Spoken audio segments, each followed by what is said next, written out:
First on Connecticut's news station, several firefighters injured while fighting an apartment fire in Avon. Why crews say this fire was a really difficult one. Also ahead this hour, 2 fires at a historic country club over the weekend in West Hartford. What we know about the situation, the impact the fire is having on the community. And with juries selected, opening arguments expected to begin today in Trump's hush money trial in New York City. All local, all morning. This is Fox 61, Connecticut's news station. 6 o'clock, good Monday morning. Thanks for starting your new week off with us. I'm Erica Arias. And I'm Keith McGilvery. Good to have you here. I worked Saturday morning, had the breaking news about the country club fire. Yeah. You were here Sunday morning. When it started back up again. And it started up again. Yeah. Saturday morning, it did not look, dare I say, significant at all. And by Sunday morning, the place was gone. We're going to have more on that in just a little bit. A big piece of that community there. We are glad you're here. Going to get started with a check of the weather. Meteorologist Matt Scott standing by with that. Good morning to you both. Happy Monday. Really just kind of a lackluster weekend. We had some rain on Saturday, got that out of the way with a little bit of sunshine in the afternoon. And yesterday was just dreary. Couldn't break out the sun at all. Now, it is a chilly start to the week, and part of that is because we have cleared out the skies. Finally, a lot of sunshine today, but the temperature's running just a bit short. We'll talk about some midweek rain coming up in just a little bit. Satellite radar picture is quiet. Got a wind out of the north and west. Not a lot going on around the region, which is fine by us. We ease into the work week. 39 in Hartford, 42 in New Haven. But look at Torrington at 31, Waterbury and New Milford at 33. Some more 31s in the quiet corner. So many of you in higher elevations below freezing this morning. A little frost out there. 37 gives way to lots of sunshine. We'll get numbers into the mid-50s, upper 50s later on, just a little bit shy of where we should be. And that's something you're going to hear us say a lot this week. We'll talk about that coming up. Good morning, Rachel Piscatelli on his Monday morning. Hey, good morning, Matt. I took my ice scraper out of my car, and I regretted it this morning. I needed to start my car early. Darn it. All right, good morning. 6:02 right now. And we are looking okay across the board. Some areas of road work wrapping up now that may cause some delays for you traveling on 91. So we also have this road closure to tell you about this morning in Lebanon. Route 207, a portion of that is closed because of an earlier crash that happened overnight.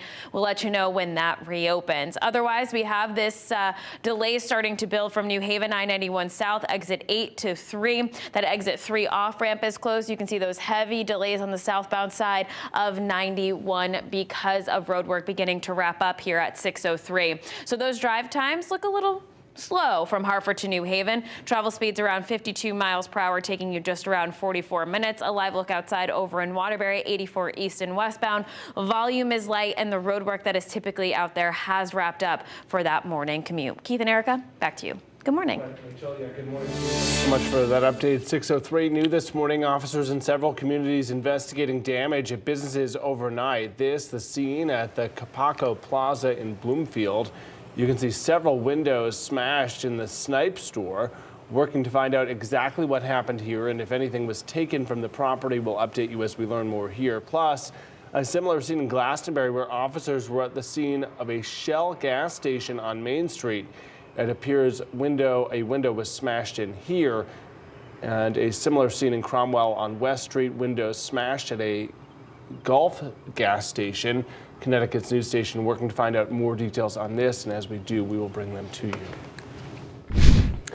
West Hartford community members say they are in shock after 2 fires destroyed the Wampanoag Country Club happening over the weekend. Yeah, this is happening as the club celebrating its 100th anniversary this year. Fox 61's Brooke Griffin spoke to neighbors who say this is a huge loss for that community. Brooke, good morning. And good morning to you. West Hartford firefighters battled 2 separate fires here at the country club over the weekend. You can see just what's left of that now this morning. Really, the second one ended up destroying this building. Firefighters say the first one wasn't that bad. This one, on the other hand, ended up really totaling out that building. Now, right now, after even 24 hours after that second fire, we have a crew on standby. We just saw firefighters walking around, surveying the damage, shining some flashlights inside that building there. So this isn't necessarily an active scene by any means, but there are still crews monitoring this area and keeping an eye on what's going on here. But the big story now at this point, 24 hours later, is all of the people that have to try to find venues for the events that they had coming up over the next couple weeks, months, and really throughout the year. West Hartford Fire Department leaders say this all started around 2:15 on Saturday morning. That's when a fire broke out in the attic of the club. They were able to get it out pretty quickly and contain it to just one smaller portion of the building. Because of that first fire, the Watkinson School's prom that was supposed to be held that evening was moved to another venue in Simsbury, so we're already seeing these cancellations. Then on Sunday morning, also at about 2:15, another fire broke out. Firefighters and witnesses saying they saw flames shooting out the top of the building. One neighbor tells us the fire was so big she could hear the building collapsing and glass breaking even from down the street. Crews tell us there was nobody inside at the time of either of those fires. The country club president sent a letter to all of the members saying that they plan on rebuilding this community staple. One neighbor says that this club has been a part of her life and her family's life for many years, and it's upsetting to see it go. Yeah, I mean, I think it brings a lot of people together. I know they were celebrating the 100th year this year, and they always do a lot. Like, this is their busy season. I know one memory that I have every year at the end of June, they always have a carnival, and they put off a great fireworks show that we can see from our backyard. So that will be missed this year. And just like all the events, like I feel for all the people who like have events scheduled here. And of course, we have the same question that you do this morning. You might be wondering what started these fires. How were there two of them 24 hours apart? We are trying to figure out those answers. The fire marshal is still investigating, along with the state police explosion unit. They're here as well. They will be here investigating. Everything is still being looked into. And as soon as we have any more information, we'll get that out to you. I'm in West Hartford, Brooke Griffin, Fox 61, Connecticut's news station. All right, Brooke, thanks so much. Yeah, huge loss to that community. Big loss. All right, meantime, 6:07 developing this morning out of Avon. Firefighters are responding to a fire at an apartment building there last night. Two firefighters were hurt. Both are expected to be okay. Now, when crews arrived just after 6:30 last night, the building was on fire. The building held nearly 60 units. Now, the cell began on the third floor balcony of this apartment there. And that, of course, made it a tall task for fire crews. This is not an attic area. It's a very narrow void between the third floor and the roof deck. So it's either accessing it through pulling ceilings down from the underside or actually cutting holes in the roof. The Red Cross is working with firefighters now to help people find somewhere safe to stay. We are working to find out what caused the fire.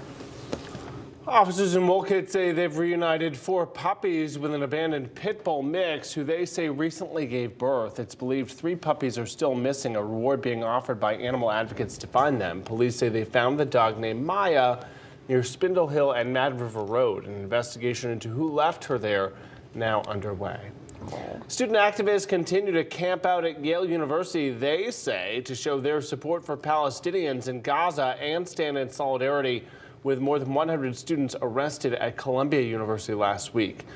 We have video to share with you. The group setting up encampments on the campus lawn over the weekend. That is not this, but a similar area nearby. The groups tell us they are writing a letter to university officials and trustees.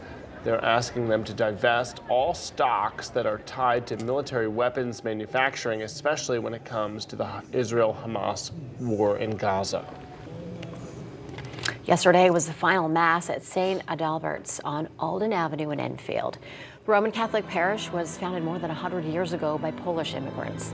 Last month, the Archdiocese announced it was putting the church up for sale. Today, the sacred items inside the church will be removed in a ceremony called relegation. Today is Earth Day, and students in Middlefield will be talking about the future of our planet. Senator Blumenthal expected to meet with students at the Independent Day School to speak on climate action and environmental issues. Blumenthal's first visit here comes after students sent him letters asking for him to support legislation and programs protecting the environment.